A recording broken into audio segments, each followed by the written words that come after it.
con la que llegan de origen, ¿verdad? En este caso, pues cubrimos todo Centroamérica, Guatemala, El Salvador, Honduras, Nicaragua y Costa Rica. Básicamente de eso se trata el trabajo que desempeño, y dentro de la empresa también, en este caso, pues estoy encargado también de ayudar con la parte de la seguridad, la salud ocupacional. Entonces, retomando el tema, ¿verdad?, acerca de lo que es la cultura de seguridad, me gusta empezar con esto porque por lo general tenemos que estar conscientes cuando trabajamos en este tipo de situaciones acerca de qué tan alto es nuestro grado de conocimiento, nuestra conciencia de seguridad. ¿Por qué razón? Porque muchas veces de eso es una línea muy corta entre lo que es la vida y la muerte de las personas que trabajan en el medio, ¿verdad? A veces una serie de decisiones que debemos tomar en el medio, pues nos llevan a tener consecuencias o a resguardar nuestra integridad, ¿verdad? O podemos ser partícipes de un accidente si no tomamos las decisiones adecuadas. Entonces, como tal, traigo algo que se llama la escalera de cultura preventiva. Vamos desde el nivel más bajo, el primer escalón, subiendo hasta llegar a tener un grado de cultura de seguridad más alta, ¿verdad? El más alto nivel que podemos obtener en este caso. Vamos desde la cultura patológica hacia la reactiva, el grado calculativo, proactivo y generativo. Les explico cómo sería esto.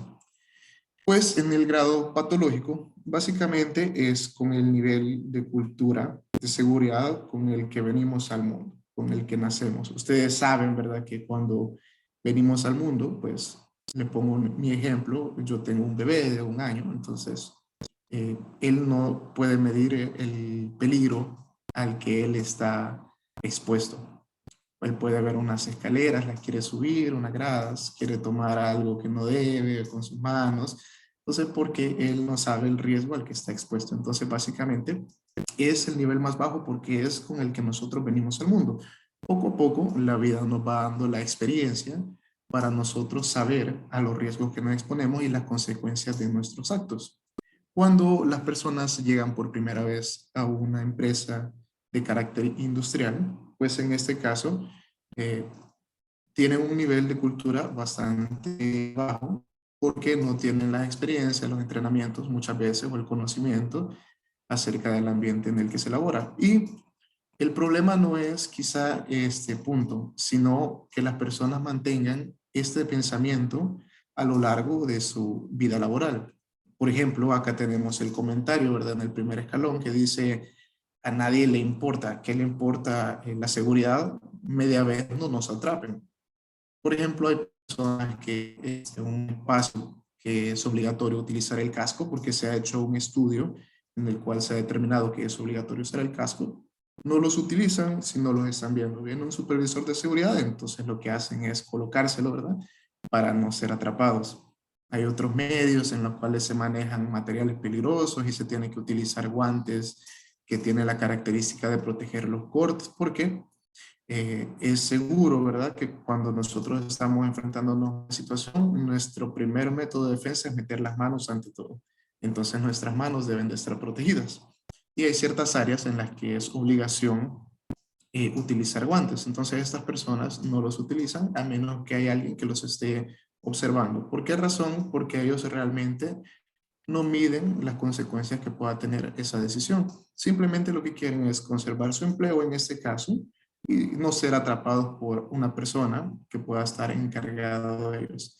Así que así podríamos explicar un poco a grandes rasgos lo que es el primer nivel, ¿verdad? Cuando las personas realmente lo que les importa es hacerlo para que no los atrapen.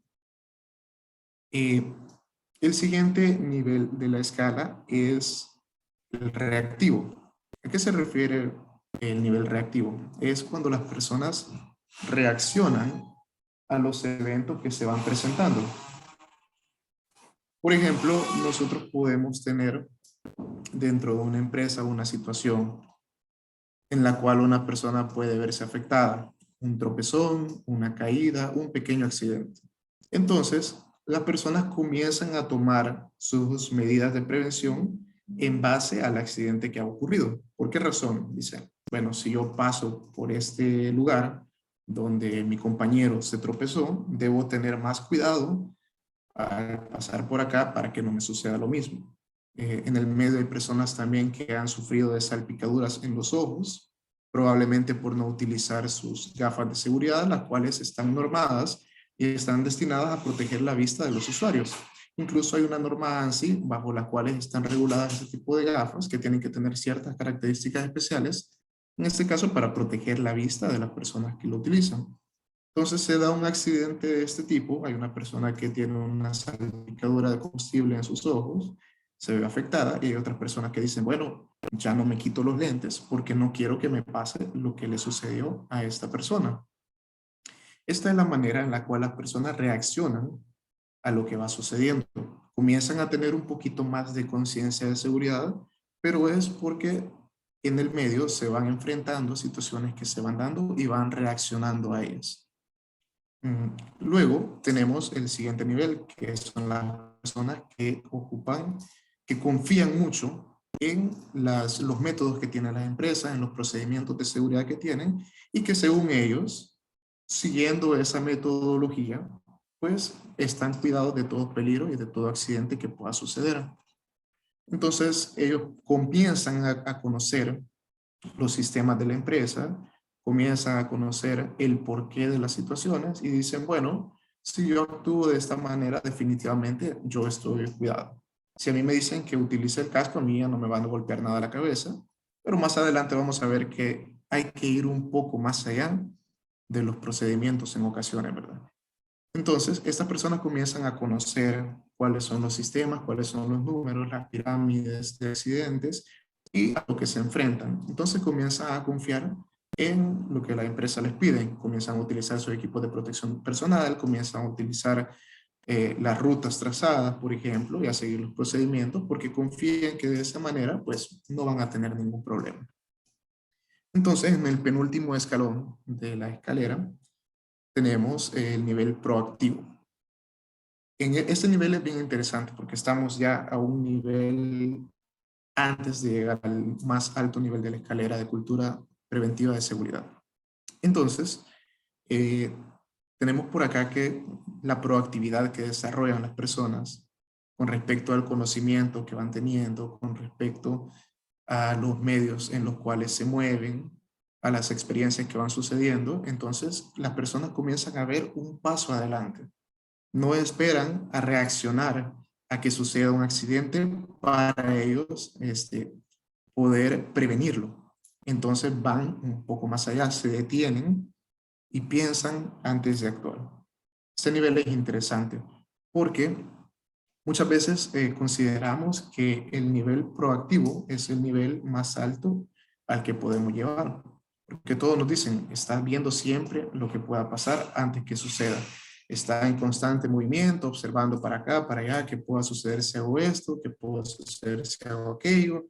Entonces, la mente comienza a trabajar siempre con respecto a la seguridad y siempre está observando qué puede suceder si, si nos manejamos de una manera u otra en el ambiente. El nivel más alto en este caso de la cultura preventiva de seguridad es el nivel generativo. Algunas personas a esto le llaman el nivel eh, un poco pesimista, les dicen, ¿verdad?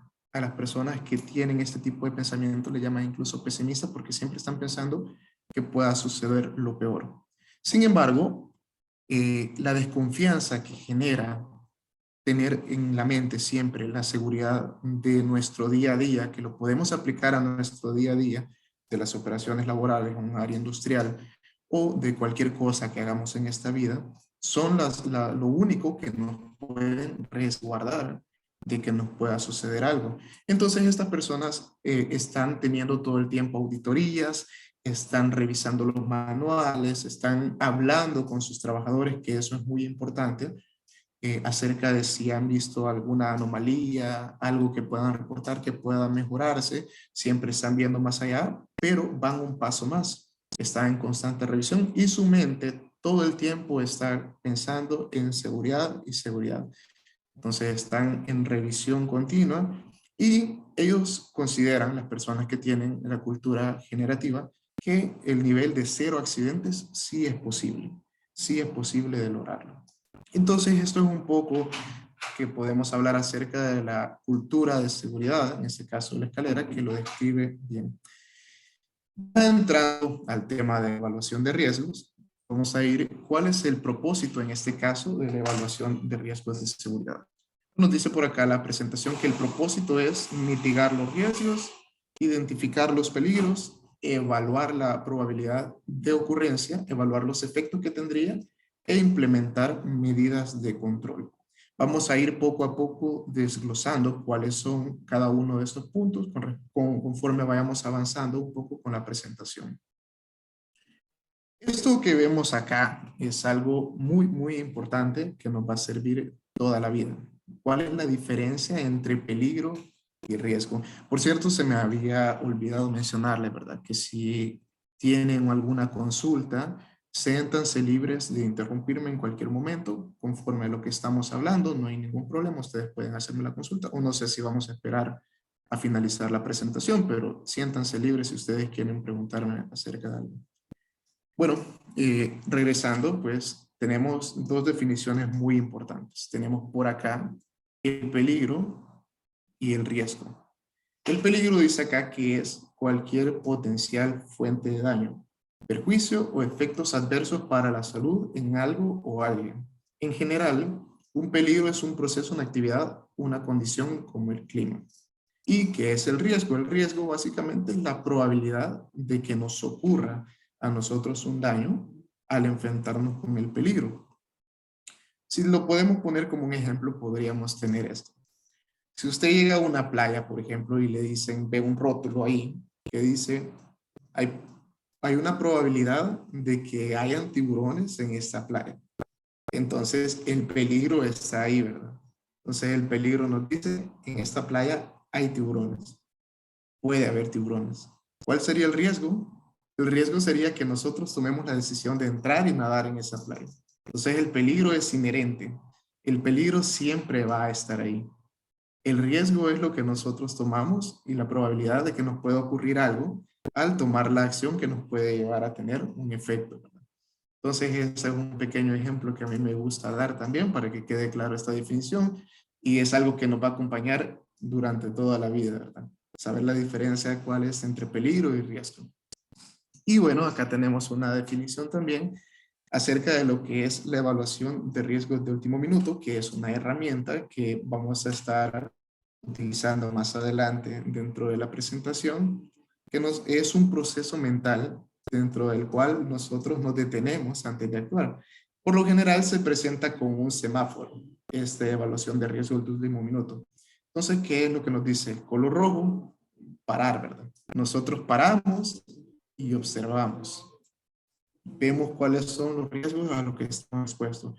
Cuando nos dice evaluación de riesgos de último minuto es porque a pesar de que nosotros podamos tener procedimientos a seguir, que nosotros podamos tener todo el panorama de lo que vamos a realizar dentro de una operación o incluso dentro de nuestro día a día, tengamos, perdón, una agenda, entonces nos paramos antes de hacer cualquier cosa y decimos cuál es el riesgo de esta situación que podemos correr. Entonces, ese es el color rojo. El amarillo es, podemos continuar. Si hay algún riesgo, podemos mitigarlo, podemos cambiarlo, podemos tomar otra ruta. ¿Qué podemos hacer para cubrir este riesgo? Y cuando nosotros consideramos que las condiciones son seguras para continuar, pues tenemos el color verde. Continuamos y seguimos con lo que estamos haciendo. Este es un proceso mental que es parte de la cultura proactiva y generativa de seguridad. Todo el tiempo nuestra mente debe estar evaluando, incluso salimos de casa y hacemos una evaluación de último minuto. Tengo mis llaves, tengo mi billetera, mi celular, llevo suficiente dinero, está lloviendo, llevo el paraguas. Entonces nos detenemos un poco, no va a llover, no voy a llevar el paraguas. Okay, llevo suficiente dinero, mi celular, mis llaves, mi billetera, ok, podemos avanzar. Entonces es un poco, ¿verdad?, lo que podemos orientar incluso en el día a día, detenernos un pequeño momento en el día para considerar si estamos preparados ante lo que vamos a afrontar. Cuando íbamos a la escuela, por ejemplo, salíamos tarde, no hacíamos la evaluación, llegábamos, teníamos que traer la cartulina para hacer la exposición, ¿verdad? Teníamos que traer ahí. Entonces, no hacíamos nuestra evaluación de último minuto, no veíamos si la llevábamos el trabajo para presentarlo en la escuela, teníamos que regresar corriendo y listo. Entonces, es un poco, ¿verdad? Acerca del, ¿para qué nos puede funcionar esto? Muy bien, continuamos. Esto es lo que les mencionaba, no recordaba yo que lo tenía por acá, pero como les decía, el peligro es inherente, el riesgo es electivo. Entonces también por acá está ilustrada el ejemplo que les daba. Muy bien. Vamos a adentrarnos un poco en cuál es la metodología de evaluación de riesgos. En este caso tenemos dos metodologías para la evaluación de riesgo, las cuales son Define y Kinney, y la matriz de riesgos. Muy bien. Para el método de Fine Kinney, nosotros tenemos que este método está orientado a los procesos un poquito más complejos. La matriz de riesgo puede ser orientada a procesos que son un poquito más sencillos, así que vamos a explicar más o menos cómo funciona acá. Bueno, nosotros cuando tenemos una actividad que realizar, nosotros debemos asignarle números en base a los parámetros que se nos presentan a continuación, que sería la probabilidad, la exposición y el efecto, ¿verdad? Por ejemplo, dentro de mi trabajo, existen ciertos procedimientos que son casi de rutina y existen algunos otros que son que rara ocasión lo hacemos. Por ejemplo, en una ocasión nosotros tenemos que ingresar dentro de tanques cilíndricos para realizar la calibración de los fondos de los tanques, los cuales pudieron haber tenido algún tipo de hidrocarburo o algún químico, ¿verdad? Entonces, existen muchos riesgos ahí. Para empezar, ese es un espacio confinado. ¿Cuál es la definición de espacio confinado? Es un espacio en el cual el ingreso al mismo es reducido, no se puede entrar ni salir fácilmente, es un espacio para el cual no tiene las condiciones para permanecer por tiempo prolongado. Si cumple esas dos condiciones, entonces estamos hablando de que es un espacio confinado. No se puede ingresar ni salir fácilmente y tampoco tiene las condiciones para permanecer por mucho tiempo ahí. Entonces, una de las cuestiones que debemos hacer antes de ingresar a este tipo de tanques es la medición de oxígeno y gases. ¿Por qué? ¿Cuál sería ahí el peligro que podemos tener? Presencia de gases o bajo nivel de oxígeno. Incluso medimos también la temperatura del bulbo, del globo en bulbo húmedo, perdón, que es el famoso TVGH. Entonces, para medir cuál es la condición ambiental que tenemos dentro del tanque. Podemos tener mucho calor, en este caso acá en Centroamérica todo el año hace calor, entonces podemos tener una temperatura elevada dentro del tanque. Por lo general han sido lavados con anterioridad, por lo que les mencionaba, podría haber tenido un hidrocarburo, podría haber tenido un químico, entonces debe estar lavado antes de poder ingresar. Y lo más seguro es que hay un nivel alto de humedad, más el calor, pues crea un espacio en el cual es muy difícil trabajar en ocasiones. Entonces, cuando realizamos este trabajo, nosotros evaluamos con respecto a esta tabla cuál es la probabilidad de que nos ocurra un accidente. Por ejemplo, si no tuviéramos, en este caso tenemos la actividad, ¿cuál es la probabilidad que dentro del espacio confinado, por ejemplo, exista la presencia de gases de hidrocarburo, vapores de hidrocarburo o de algún químico que haya tenido? Pues nosotros podemos decir es muy posible, le asignamos un 6, es muy posible que tengamos presencia de gases, en esta ocasión de vapores, de algún químico o hidrocarburo. Ok, le asignamos un número. Entonces, luego decimos, ¿cuál es la exposición que nosotros estamos teniendo a este peligro? Podemos asignarle mensualmente, ¿verdad? Nosotros entramos una vez al mes a hacer este tipo de trabajo, así que le asignamos un 2. ¿Cuál podría ser el efecto que pueda tener este peligro? Pues puede ser severo. ¿Por qué razón? Existe dentro de la industria algo que se llama el H2S. Es azufre, básicamente. Es la presencia de azufre dentro de la composición química de los hidrocarburos. Entonces, cuando existen concentraciones elevadas de azufre dentro del hidrocarburo, lo que sucede es que nos puede matar rápidamente el sentido del olfato. Es esto que si alguna vez han tenido la experiencia de poder escalar un volcán, pues sienten ese olor como a huevo podrido. Entonces, ese olor es muy fácil de detectar cuando existe presencia de azufre en el medio, por ejemplo. Entonces, eh, la inexperiencia nos puede llevar a decir, ya cuando abrieron el tanque, pues lo ventilaron y el olor salió, ya no se siente y podamos estar inhalando. ¿Qué pasa? Que si tenemos una exposición prolongada de minutos incluso a una concentración alta de H2S, lo que puede pasar es que podemos fallecer dentro de un tanque. Entonces, el efecto que podría tener para nosotros en este caso, ese tipo de vapores, puede ser severo e incluso podría ser una fatalidad. Entonces, tenemos la probabilidad, la exposición y el efecto que pueda tener. Entonces, el método nos dice que nosotros debemos multiplicar cada uno de los parámetros y podemos tener una respuesta con respecto a eso. Entonces, multiplicamos, en este caso, 6 por 2, 12 por 50, si no me equivoco, son 600. No, 3600, perdón. 6 por 2. No, 600. Entonces nos vamos a la tabla acá que tenemos y nos dice que arriba del 320 puntos es un stop work automático. No podemos realizar ese trabajo a menos que nosotros realicemos acciones correctivas para poder llevar a cabo el trabajo. Este es un trabajo de alto riesgo. ¿Qué es lo que sigue a continuación? Pues lo que sigue es que debemos tomar medidas de prevención. Por ejemplo, la medición de gases, de vapores, de oxígeno en el ambiente. Nosotros realizamos la medición previo a entrar a ese tanque y así podemos determinar que las condiciones sean las adecuadas.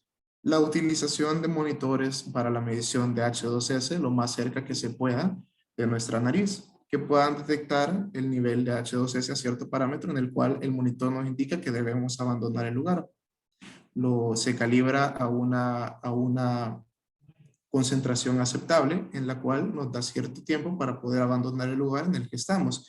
Entonces tomamos acciones preventivas para llevarlo hasta el nivel más bajo, ¿verdad? En el cual nosotros no nos presente el riesgo en el cual podamos sufrir un accidente grave o incluso una fatalidad. Tomamos las prevenciones para hacer eso.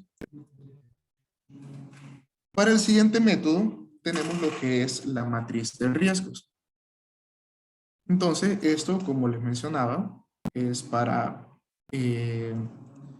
actividades que son menos complejas. En este caso, solamente tenemos dos parámetros, cuáles serían las consecuencias y cuál es la probabilidad de que nos ocurra. Entonces, podemos tomar incluso esta misma actividad, tomarla en cuenta y poder decir cuál es la probabilidad de que nos ocurra un accidente si realizamos esta actividad. Es muy probable que nos ocurra, ya que como les mencionaba, los tanques por lo general pueden llegar a tener cierta presencia o cierta cantidad de vapores en su ambiente que puedan ser nocivos para nosotros. Entonces, ¿cuáles serían las consecuencias de esto? Podrían ser mayores, incluso catastróficas, porque podríamos llegar a perder la vida al realizar esa actividad. Entonces, lo que hacemos es que encontramos, en este caso muy probable, mayores, tenemos un riesgo alto. Si consideramos que pueden ser consecuencias catastróficas, que podría ser una fatalidad, pues llegamos a la misma respuesta que habíamos tenido utilizando el método anterior, ¿verdad? Que tenemos un riesgo muy alto al realizar esa actividad. Entonces, a grandes rasgos, esto es de la manera en la que se maneja los dos métodos para el cálculo de la probabilidad de riesgos. Muy bien. Por acá tenemos el proceso de evaluación de riesgos. Entonces, cuando nosotros tenemos una actividad, tenemos que desglosarlas en subactividades con respecto, vayamos realizándolas. Entonces, debemos enumerar los peligros en orden cronológico. Voy a tomar de ejemplo en esta ocasión otra actividad cotidiana que se realiza. En este caso, cuando nosotros realizamos la visita a los barcos fuera de la costa. Nosotros tenemos que emprender un viaje en una lancha, en una pequeña barcaza, desde el muelle hasta donde se encuentra anclado el barco. Entonces nosotros comenzamos a enumerar los peligros. Estamos en el muelle, tenemos el tráfico de camiones, de carga, por ejemplo, por tomar uno, bajamos las escaleras hacia la lancha, tenemos peligro de tropezones, de resbalones, de caídas, para los cuales debemos, para el primer riesgo, pues tenemos que estar siempre sondeando nuestro espacio para saber que no nos enfrentamos con nada, con algún camión. En el caso de cuando bajamos las escaleras, pues lo que se recomienda es utilizar los 3 puntos de apoyo, una mano y los 2 pies, para poder evitar los resbalones, tropezones y caídas. Cuando nosotros abordamos la lancha y nos dirigimos hacia el barco, pues tenemos el peligro también que la lancha pueda volcar, ¿verdad? Estamos en mar abierto, la lancha puede volcar y podemos caer al agua. Llegamos al barco, debemos subir al barco en esta ocasión por una escalera que se llama la Pilot Ladder, que es una escalera de cuerdas en las cuales necesitamos nuestras manos y nuestros pies. También tenemos el peligro de las caídas, ¿verdad? Por lo cual siempre tenemos la obligación de utilizar un chaleco salvavidas y llegamos hasta el barco. Entonces nosotros vamos enumerando los peligros en orden cronológico con respecto a la actividad se va desarrollando. Identificamos los riesgos a los cuales nos enfrentamos. Utilizamos una metodología de evaluación de las dos que les explicaba anteriormente, ya bien sea la metodología de Finenkini o la matriz de riesgos. Y buscamos controles para reducir los riesgos, como anteriormente les mencionaba, con la actividad esta del ingreso al tanque, que se busca siempre tener controles para los cuales nuestro riesgo se vea reducido y que podamos realizar la actividad con toda normalidad. Y documentamos el proceso. Tenemos formatos en los cuales debemos documentar el proceso, donde hemos enumerado los peligros, identificamos los riesgos, utilizamos la metodología de evaluación para saber a lo que nos enfrentamos, los controles para los riesgos y darle seguimiento. Esto es muy importante porque las condiciones constantemente están cambiando. Toda la vida está cambiando y nosotros debemos estarle dando seguimiento, hacer reuniones, hacer comentarios acerca de los procedimientos, acerca de si ha cambiado algo nuevo, tener un manejo de cambios adecuado, en este caso a la actividad que se va desarrollando. Y todo el tiempo, como les decía, siempre el trabajador que se enfrenta a estos riesgos debe estar con su mentalidad en la evaluación de riesgos de último minuto para saber si algo ha cambiado y documentarlo también para saber si hay algo que se pueda mejorar. Muy bien. Respecto a la jerarquía de control de riesgos, también la hemos aplicado en este caso a las actividades anteriormente mencionadas. Por ejemplo, vamos de las que tienen la mayor efectividad a la menor efectividad. Entonces, si tenemos nosotros, por ejemplo, la presencia de vapores de combustibles antes de ingresar a ese tanque, lo que debemos hacer es eliminarlo. ¿De qué manera lo eliminamos? Pues solicitamos al personal de la terminal o del lugar al cual estamos que por favor puedan ventilar en este caso el tanque hasta que esté libre de vapores con ventiladores industriales o de cualquier manera para que nosotros podamos tener una atmósfera adecuada para poder ingresar y que no tengamos un peligro, ¿verdad? Como tal. En el caso de la sustitución, pues en este caso no tenemos una manera de cómo sustituir el peligro en esta ocasión para lo que nos estamos enfrentando. Cuando nos vamos al otro riesgo que les comentaba, que era cuando íbamos en una lancha hacia el barco al que nos dirigimos, ahí podría existir un tipo de sustitución. ¿Cuál es esa? Existen dos maneras de transportarse al barco. Está una lancha normal, común y corriente, pequeña, y existe un tipo de embarcación que es un remolcador pequeño, que por lo general es más estable y ante las inclemencias del tiempo nos puede proteger de una manera adicional a que podamos sufrir un riesgo. Entonces podemos generar una sustitución ahí para decidir cuál es la mejor manera en la que podemos ir. Si las condiciones están tranquilas, pues no es necesario, pero en el caso de que tengamos alguna inclemencia del tiempo, pues podemos sustituirlo por otro. Con los controles de ingeniería, en este caso, pues aislar a las personas del peligro. ¿De qué manera se pudiera hacer en esta ocasión con respecto al transporte? Si nosotros consideramos que las condiciones no son idóneas para poder realizar ese trayecto hacia el barco, nosotros utilizamos nuestra para pararla, es una autoridad, perdón, Stop Work Authority, una autoridad para detener el trabajo. Les decimos, vamos a esperar a que las condiciones del tiempo mejoren para no tener que exponernos al riesgo que presenta el peligro en esta ocasión. Entonces, y los controles administrativos, cambiar el modo en el que trabajan las personas. Cuando ninguno de estos métodos pueda ser aplicado, pues lo que nos puede ayudar en este caso es nuestro equipo de protección personal, ¿verdad? Lo que les mencionaba en el caso del trayecto hacia el barco, utilizar nuestro chaleco salvavidas, porque si ninguno de los métodos, si nosotros consideramos, por ejemplo, que las condiciones son idóneas, pero hubo un cambio repentino, ante esto el equipo de protección personal nos puede proteger de que pueda ocurrir una fatalidad, en este caso nuestro chaleco salvavidas, o en el caso de que no fuera posible eliminar los vapores dentro del tanque, pues el método nos dice que podemos ingresar con un equipo de autocontenido o con oxígeno suministrado, pero por un periodo más corto de tiempo, ¿verdad?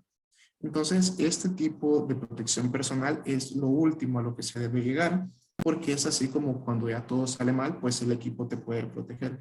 Sin embargo, como dice la misma jerarquía, va de mayor efectividad desde donde eliminamos, en este caso, el peligro, hasta que nos enfrentamos a él, pero con una ayuda adicional. Muy bien. Definitivamente, los accidentes suceden. Entonces, nosotros tenemos acá lo que es una gestión de casos cuando los accidentes han sucedido. ¿Por qué razón? Porque es muy importante saber que cuando los accidentes suceden, es cierto, se debe hacer una investigación para saber por qué ocurrió, pero más que todo, hay algo muy importante que se llama aprender del accidente. ¿A qué nos ayuda esto? A que podamos aprender la situación que sucedió y cambiar algo para que no vuelva a suceder. Porque si tenemos procedimientos para haberlo evitado, si tenemos instrucciones, si ya tenemos nuestra mente en lo que estamos haciendo e incluso de esa manera ocurre un accidente, porque puede ocurrir, los accidentes suceden, pues tenemos que gestionar el caso para darle seguimiento y que no vuelva a ocurrir. Muy bien. ¿Cuál es el propósito en este caso de la gestión de casos? Informar inmediatamente, para empezar, dentro de la cultura de seguridad, pues se nos dice eso, ¿verdad? Si ocurrió un accidente, hay que informarlo. Definitivamente, si le damos mucha larga, puede hacer que le ocurra a otra persona el mismo accidente. Así que debemos de tratar de informarlo inmediatamente para que se tomen medidas con respecto, que es el segundo el punto, perdón, determinar las medidas a tomar y documentarlo, qué ocurrió, más allá de buscar un culpable, debemos buscar el por qué ocurrió y tratar de que no vuelva a ocurrir. ¿Cuál es la investigación que se debe seguir en este caso? Se debe indagar con los involucrados del accidente, analizar el por qué. Hay un método que nos dice que cuando nos preguntamos 5 veces por qué ocurrió, pues por lo general llegamos a la raíz de los problemas, perdón. Y realizar entrevistas tiene mucho que ver con los involucrados, incluso con las personas que estuvieron cerca para observarlo, y realizar un informe de investigación que sería documentar el caso. Muy bien. Dentro de las entrevistas que se hacen con los involucrados y con las personas que observaron, pues están esta serie de preguntas: dónde tuvo lugar el accidente, cómo ocurrió, qué daños existieron, etcétera, ¿verdad? Y lo más importante que les mencionaba, que debemos aprender en este caso de los accidentes que suceden. Debemos implementar acciones que puedan llegar a corregir la causa raíz de por qué ocurrió el accidente, más allá de buscar un culpable o buscar cortar cabeza. Lo importante es que no le ocurra a otra persona. ¿Por qué razón? Porque estamos en el medio. Aparte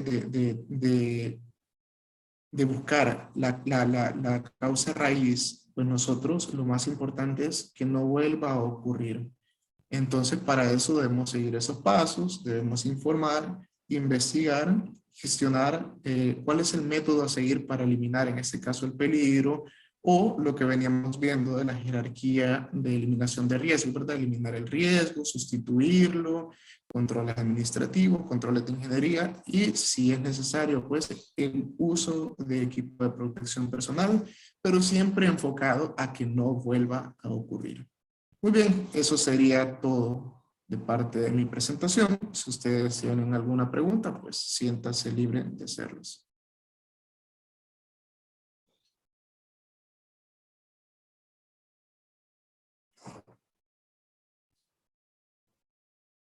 Hola, sí, buenas tardes. Como el ingeniero lo mencionaba, si tienen dudas, pueden escribirlas en el chat y yo les daré lectura, o pueden activar su micrófono sin problema.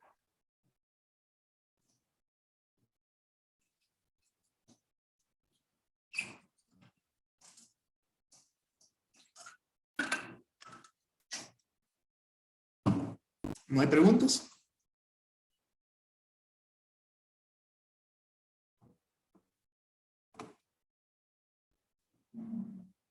De igual forma, vuelvo a compartir el formulario para la asistencia y no sé si tendrán dudas.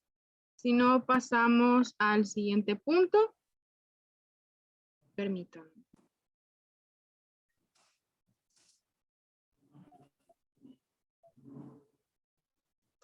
Bien, la región 9 y triple E de Latinoamérica y el Caribe confiere el siguiente certificado al ingeniero José Ayala por haber participado en calidad de expositor en el Congreso Estudiantil Latinoamericano 2022, Gestión de Riesgos y Evaluación de Casos, desarrollado en modalidad virtual el día de ahora, lunes 14 de noviembre del 2022.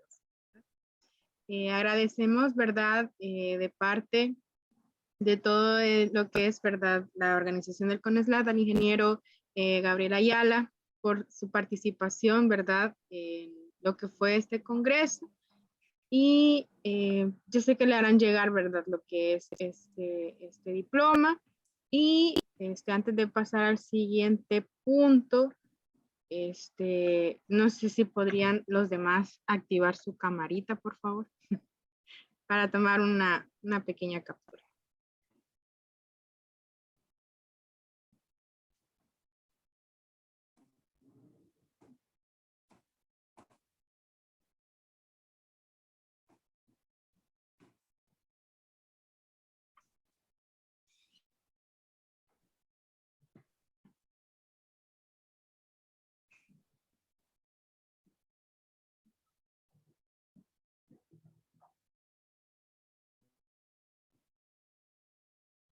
Bueno, a la cuenta de 3.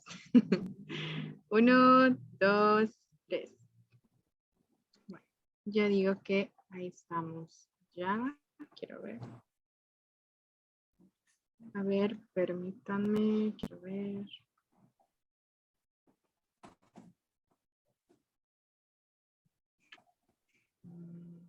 Quiero ver.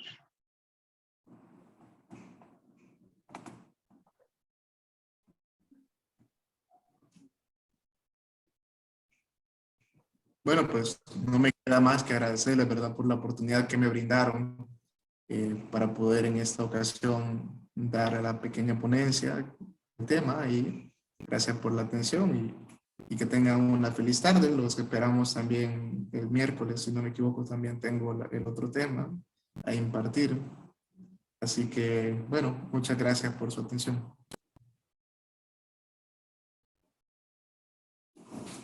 Gracias, feliz tarde. Y los dejamos, ¿verdad?, Tarde. en la espera de la actividad de la Universidad Latinoamericana de Panamá.